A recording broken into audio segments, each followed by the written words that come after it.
Psychological research confirms that from birth, human beings have an intense need to belong, to connect with others in enduring, close relationships.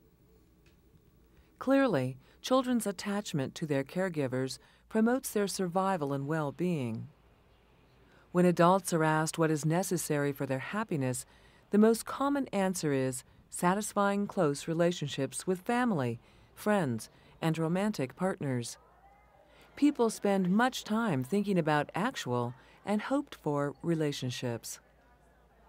When people are ignored, excluded, or rejected, negative emotions can be overwhelming. Dr. Kipling Williams and his colleagues at the University of New South Wales have been studying the phenomenon of ostracism.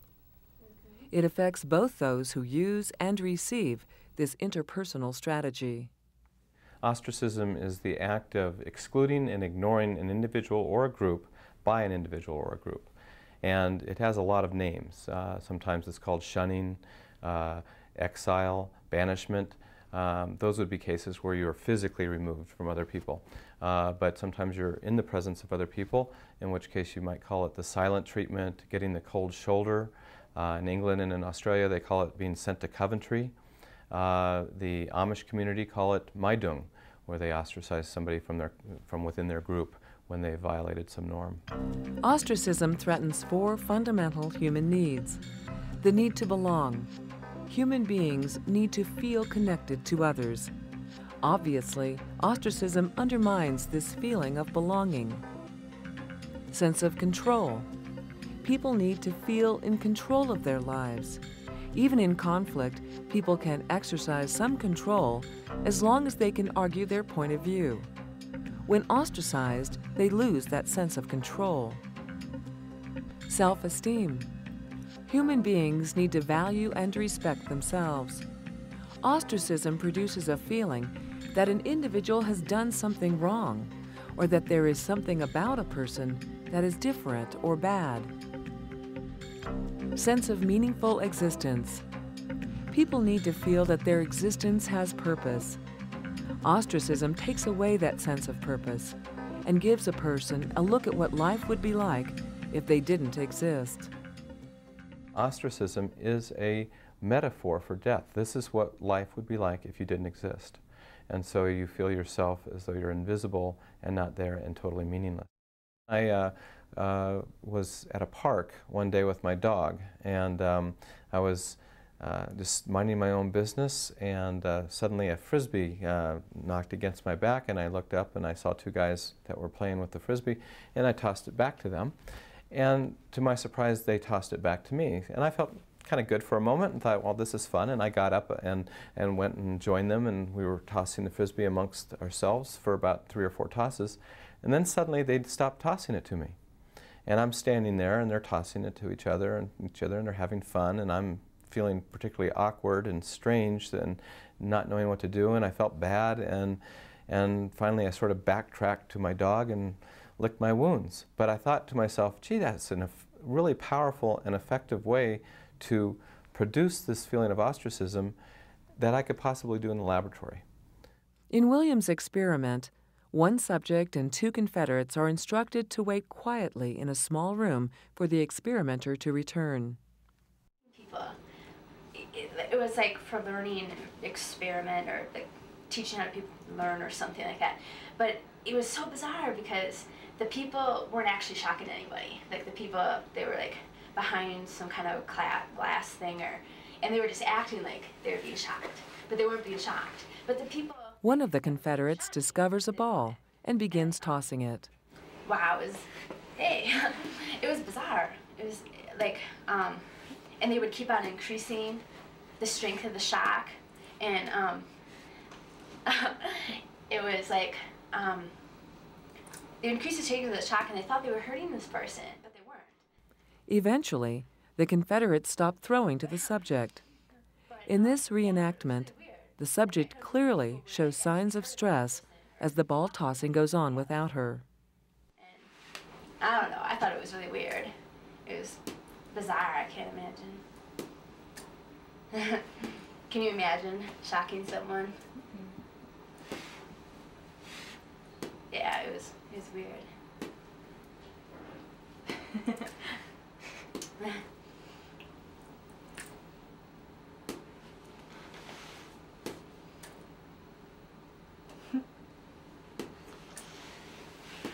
don't know. I thought it was funny.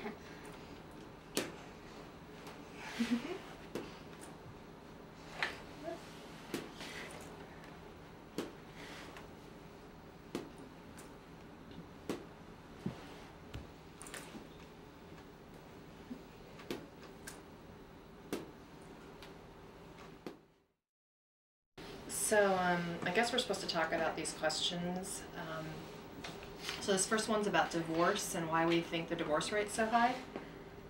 In a similar experiment, two Confederates and one subject seemingly comprise a discussion group. The reaction of the subject is easily observable as she discovers she's being left out of the conversation. I don't know, it's kind of different. Maybe it's harder to meet people now than... Did I see you by the Parma the other day? Playing basketball? Oh yeah, I'm over, I don't live there, but I live in Corbett, and I know friends at Parmalee and stuff, so sometimes I go hang out there. They have courts over there too. I live in Parma. Oh, yeah? Food's terrible. Really? Yeah, it's you that bad. What kind of carpet do you have? Mine's really bad. It's got like holes in it. Burns. Cigarette burns. Yeah, the dorms, I don't know, they're not all that great. I can't wait to move off campus next year. That'll be nice. Have your own place, no one to kind of tell you what to do, and you know. Yeah, I gotta find some people to find a place with because I can't deal with the dorm. No, my roommate really is kind of a little bit weird. You felt that little thing that says your interests and things you like and stuff like that, and you figure they'd find someone who would kind of be normal based on what you do, but this person's just really weird. He's just, I don't even understand him. Yeah, my roommate, when he's there, he just get the music blaring, and I put on my card, I wanted a quiet room, and I get this guy. In a third experiment, Williams and his colleagues extended the ball-tossing paradigm to cyberspace. In this environment, the subject tosses a virtual ball to two other people located elsewhere on the Internet.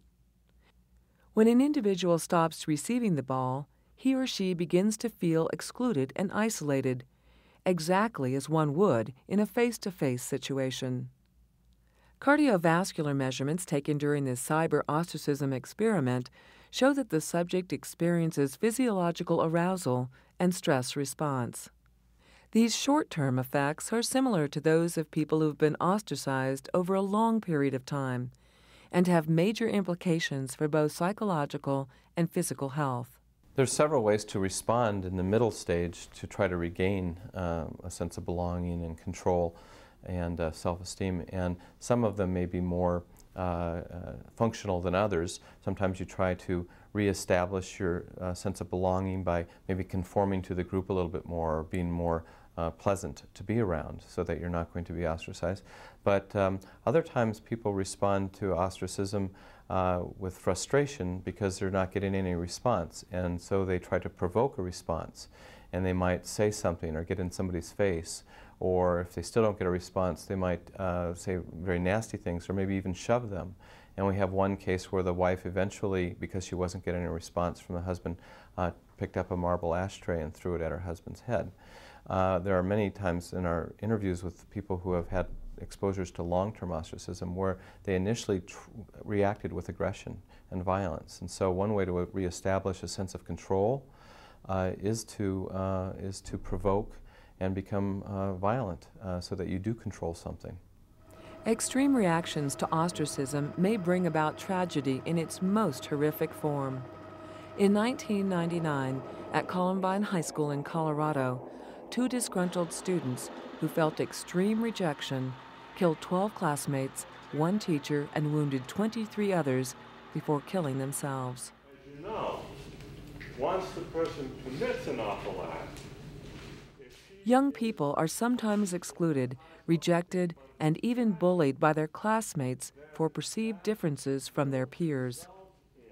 Dr. Elliot Aronson of the University of California at Santa Cruz is the author of Nobody Left to Hate. He has devoted much of his career studying this phenomenon and trying to develop strategies and techniques to overcome it.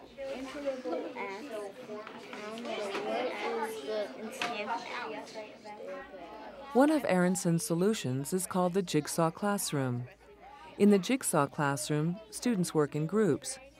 They must cooperate to finish a given assignment, in effect, learning from each other.